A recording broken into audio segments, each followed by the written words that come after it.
கர்த்தருடைய பரிசுத்த நாமத்துக்கு ஸ்தோத்திரம். ஆண்டவரும் இரட்சகருமாய் இருக்கிற இயேசு கிறிஸ்துவின் இனிய நாமத்தினால உங்கள் யாவருக்கும் என்னுடைய அன்பான வாழ்த்துக்களையும் ஸ்தோத்திரத்தையும் தெரிவித்துக் கொள்கிறேன். இந்த நாள் கர்த்தர் நமக்கு ஏற்படுத்தி கொடுத்த பரிசுத்த நாள். இந்த பரிசுத்த நாளை தேவன் நமக்கு கொடுத்திருக்கிறார். தேவனை துதிக்க முடியாது, தேவனை ஆராதிக்க முடியாது, ஆண்டவர் நாமத்தை நாம் தொழுது கொள்ள முடியாது, கர்த்தரை நாம் ஆராதித்து ஆண்டவர் கொடுக்கிற வார்த்தையின்படி நாம் வாழ முடியாது.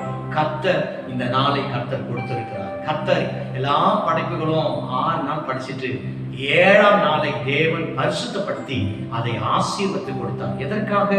இயேசு தேவன் அதில் ஓய்ந்திருக்க முடியாது. ஆகையால் தேவன் ஆசீர்வதித்து கொடுத்த அந்த நாளை தான் நமக்கு ஒரு ஆராதனை நாளாக தேவன் நமக்கு கொடுத்திருக்கிறார். பழைய ஏற்பாட்டில் 7ஆவது நாளை தேவன் பரிசுத்தப்படுத்தி அதை ஆசீர்வதித்து கொடுத்தார். புதிய ஏற்பாட்டில் வாரத்தின் முதல் நாள் என்று சொல்லப்பட்டிருக்கிறது. ஆகையால் பழைய ஏற்பாட்டில் 6 நாள் அளவும் எல்லாவற்றையும் படிச்சுட்டு 7ஆவது நாள்ல அது தேவனுக்கென்று அந்த நாளை கொடுக்க வேண்டும் என்று சொல்லி ஆண்டவர் அந்த நாளை பரிசுத்தப்படுத்தி நமக்கு ஆசீர்வதித்து கொடுத்தார். எல்லாம் போக புதிய ஏற்பாட்டு காலத்துல கர்த்தருக்கு சோதனை கடைசியா நம்ம ஆண்டவரை தேடாம ஃபர்ஸ்ட் ஆண்டவரை நாம் தேடணும் அப்படின்னு சொல்லி புதிய ஏற்பாட்டுல ஆண்டவர் இந்த நல்ல ஒரு வார்த்தைகளை நமக்கு கொடுத்திருக்கிறார். புதிய ஏற்பாட்டுல வாரத்தின் முதல் நாள் ஆகிய ஓய்வு நாள் என்று சொல்லப்பட்டிருக்கிற அந்த நாளில வாரத்தின் முதல் நாள்ல நாம் ஆண்டவரை தேடணும்.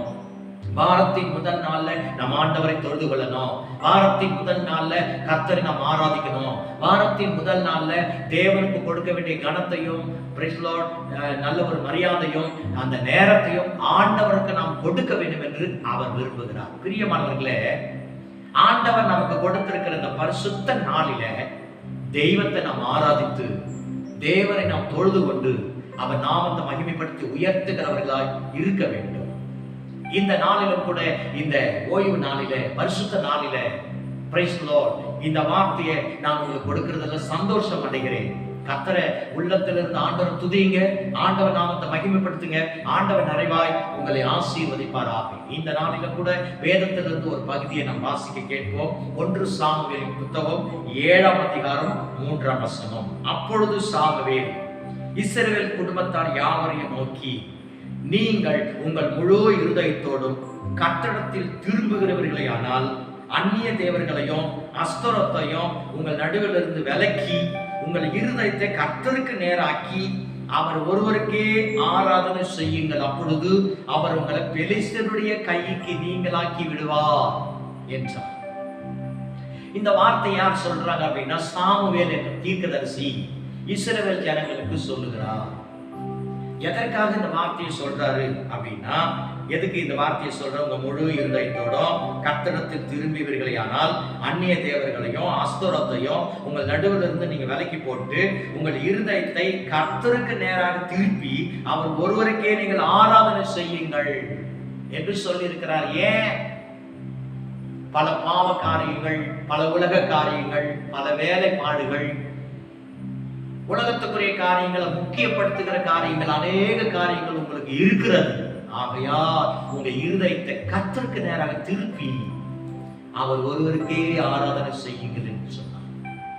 எதற்காக என்று சொன்னால், மோசே காலத்துல உடன்படிக்கை பெட்டி என்று ஆசரிப்பு கூடாரத்துல ஏற்படுத்தப்பட்ட ஒன்றாக இருந்தது.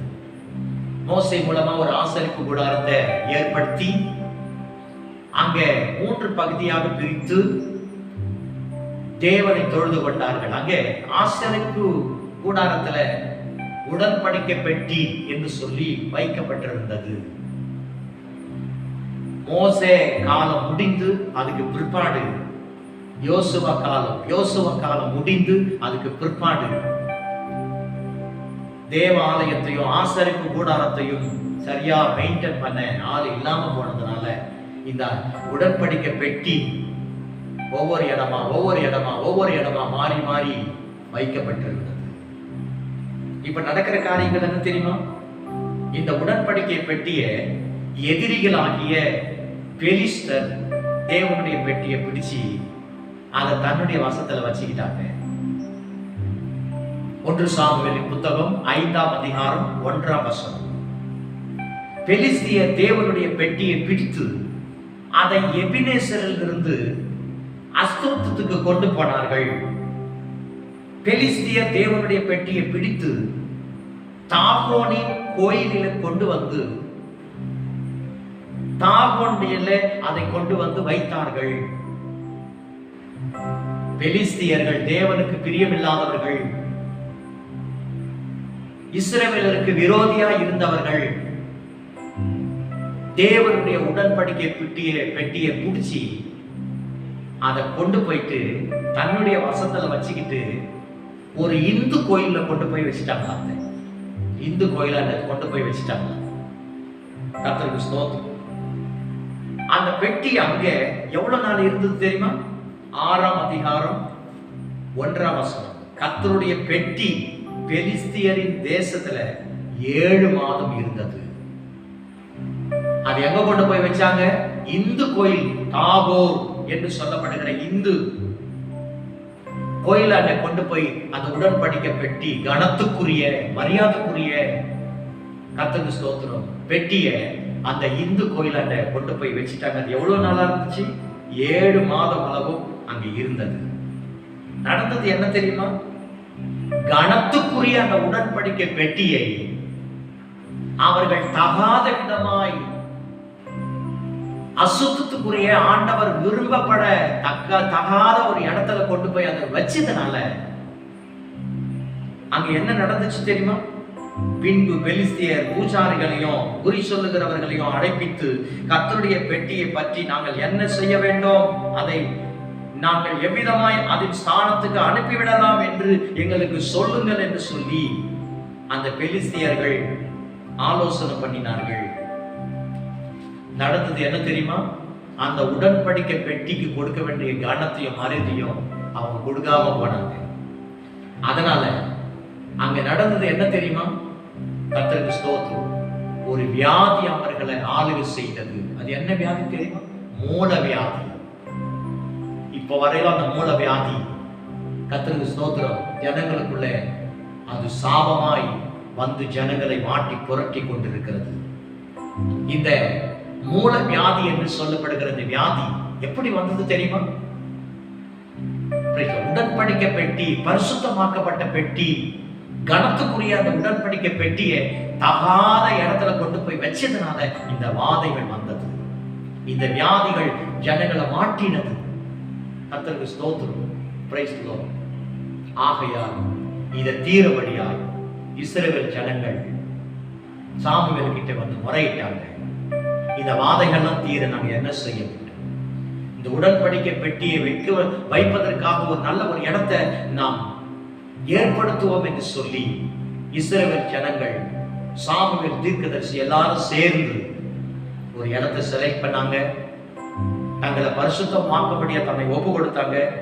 அந்த நேரத்தில் சொல்லப்பட்ட வார்த்தை தான் இந்த வார்த்தை. அப்பொழுது சாமுவேல் இஸ்ரவேல் குடும்பத்தார் யாவரையும் நோக்கி, நீங்கள் உங்கள் முழு இருதயத்தோடு கர்த்தரிடத்தில் திரும்புகிறவர்களே ஆனால் அந்நிய தேவர்களையும் அஸ்தரோத்தையும் உங்கள் நடுவில் இருந்து விலக்கி போட்டு உங்கள் இருதயத்தை கர்த்தருக்கு நேராக்கி அவர் ஒருவருக்கு ஆராதனை செய்யுங்கள். அப்பொழுது அவர் உங்களை பெலிஸ்தருடைய கைக்கு நீங்களாக்கி விடுவார். உடன்படிக்கை பெட்டியை இந்த பெலிஸ்தியர் பிடித்து கொண்டு போனது மட்டுமல்லாம இந்த இஸ்ரவேல் ஜனங்களையும் தாக்கினார்கள், வேதனைப்படுத்தினார்கள், ஒடுக்கினார்கள். இங்க எல்லாரும் சேர்ந்து கர்த்தரிடத்துல முறையிட்டாங்க. ஆண்டவரே, நாங்க பாவம் செஞ்சிட்டோம், அஸ்தரத்துக்கும் விக்கிரக ஆராதனைக்கும் நாங்க முக்கியத்துவம் கொடுத்துட்டோம், உலகத்துக்குரிய காரியத்துக்கும் நாங்க முக்கியத்துவம் கொடுத்துட்டோம், எங்களுக்குரிய வேலைகளுக்கும் நாங்க முக்கியத்துவம் கொடுத்துட்டோம், உமக்கு நாங்க முக்கியத்துவம் கொடுக்காம போனோம். ஆண்டவரே, எங்களை மன்னிச்சிருங்க அப்படின்னு சொல்லி எல்லாரும் தங்களை பரிசுத்தமாக்கி கொண்டு அஸ்தரத்தை விளக்கினாங்க, விக்கிரகத்துக்குரிய காரியங்களை விளக்கினாங்க, தங்களை பரிசுத்தப்படுத்தினாங்க. நடந்தது என்ன தெரியுமா? எல்லாரும் மிஸ்பாவில கூடி வந்தாங்க. மிஸ்பா என்று சொல்லுகிற இடத்துல கூடி வந்து தங்களுடைய பாவங்களை அறிக்கை செய்து தேவனுக்காக தங்களை ஒப்பு கொடுத்தாங்க. சாமுவேல் தீர்க்கதரிசி அவர்களுக்காக ஜெபித்தார். நடந்தது என்ன தெரியுமா? 10வது வசனத்துல சர்வாங்க தகன பலிகளையும் பாவ நிவாரண பலிகையும் அவங்க செலுத்தின மாத்திரத்துல பெலிஸ்தியர் இஸ்ரவேல் மேல் யுத்தம் பண்ண நெருங்கினார்கள். கர்த்தர் மகா பெரிய இடி முழக்கங்களை பெலிஸ்தர் மேல அந்த நாளில் முழங்க பண்ணி 7ஆம் அதிகாரம் 10ஆம் வசனம். அவர்களை கலங்கடித்ததினால அவர்கள் இஸ்ரவேலுக்கு முன்பாக பட்டு விழுந்தார்கள். இஸ்ரவேலருக்கு ஒரு வெற்றி கிடைத்தது, ஒரு ஜெயம் கிடைத்தது. எப்ப அஸ்தரோத்தை விலக்கினாங்களோ, எப்ப விக்கிரகத்துக்குரிய காரியங்களை தனக்குள்ள இருந்து விலக்கினாங்களோ, எப்ப தங்களுக்குள்ள இருந்த பாவ செயல்களை விலக்கி போட்டு தங்களை பரிசுத்தமாக்கி கொண்டு தெய்வத்தை தேட ஆரம்பித்தாங்களோ, அவங்களுக்கு எதிராக வந்த பெலிஸ்தியரை ஆண்டவர் முறியடித்தார். பிரியமானவர்களே, தேவனுக்கு கர்த்தருடைய வார்த்தை இந்த காலை நேரத்தில் உங்களை தேடி வருகிறது. இந்த ஆராதனைக்குரிய நாளிலே, இந்த பரிசுத்தத்துக்குரிய நாளிலே கர்த்தரை பிரைஸ் தி லார்ட் நீங்க தேடுங்கள். உங்களுக்குள்ள இருக்கிற அஸ்தரத்தை நீக்குங்கள், உங்களுக்குள்ள இருக்கிற அருவருப்புகளை நீக்குங்கள், உங்களுக்குள்ள இருக்கிற விக்கிரகத்துக்குரிய காரியங்களை நீக்குங்கள், உங்களுக்குரிய பாவ செயல்களை உங்களை விட்டு நீக்கி கர்த்தரிடத்தில் திரும்புங்கள். கர்த்தர் உங்களுக்கு விடுதலை தருவார்.